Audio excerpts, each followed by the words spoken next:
Hi all, welcome to another video. This build is for a lot of the free online games such as Valorant, Fortnite, Apex Legends, Team Fortress 2, those sort of games, and it'll also play GTA 5. Now, getting straight into it, this case is quite unusual because it's one of the smallest tower cases you can get. So an Aerocool Cylon Mini as opposed to the Aerocool mid tower size case, which I've built one of those before and there's a video on that. So this is slightly smaller, so you've got a bit less room to work with inside.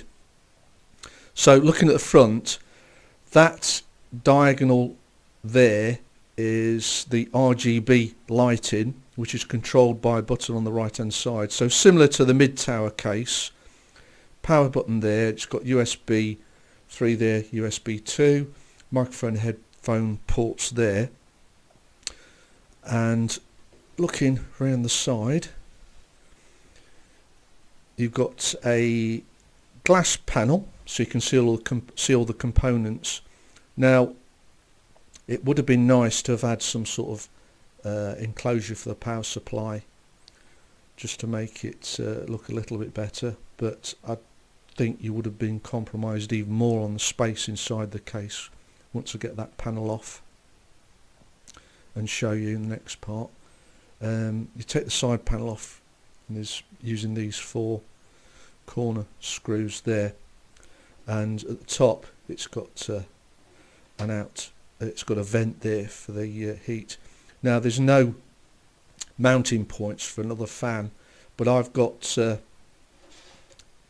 fan upgrade. I upgraded the exhaust fan and it's got 2 really good quality 120mm intake fans on the front. So with this size case, I'd say make sure you get some good quality fans. And that graphics card was a 750 Ti. The full spec is in the description, by the way. It's a dual fan, so that's kept as cool as can be possible in this size case. So moving around the back, you've got the older style mouse and keyboard ports there, USB 2 and 3. Ethernet, headphone microphone sockets there, VGA and DVI and HDMI on the motherboard, but we won't be using those because we'll be using the graphics card output there. That's the exhaust fan there, and that's the power supply vent there. So let's get that side panel off so you can see all the components inside. Okay, so this is inside the case. We've got at the top a exhaust fan. Now the default fan with this was 80mm, so I've put a 90mm fan in there, which makes a bit of difference. There's the CPU cooler. That's actually an Arctic cooler, which is a lot better than the standard Intel one. Got 4 sticks of DDR3 1600 MHz RAM, and there's the 750 Ti graphics card that takes a 6-pin power connector. Now I haven't cabled that up, in case you're wondering, the power cable below here, because the fans are there and I don't want to sort of block those, and also it makes it easier to remove in case you want to apply an upgrade.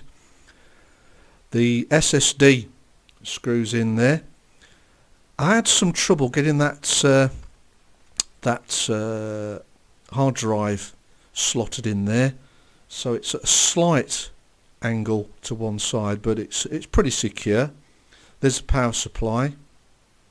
It's a shame there's not some sort of small enclosure there, but I don't think the motherboard would have fitted if there was an enclosure there. And there's the 2 intake 120mm intake fans there. That the front panel, you pull it from the bottom, give it a good pull, and you'll think you might break it, but it's pretty strong and it will come away to get that off. Right, so that's the case. Thanks for watching, and don't forget to subscribe. Now if you'd like me to try games on this, just let me know in the comments below. Thanks for watching.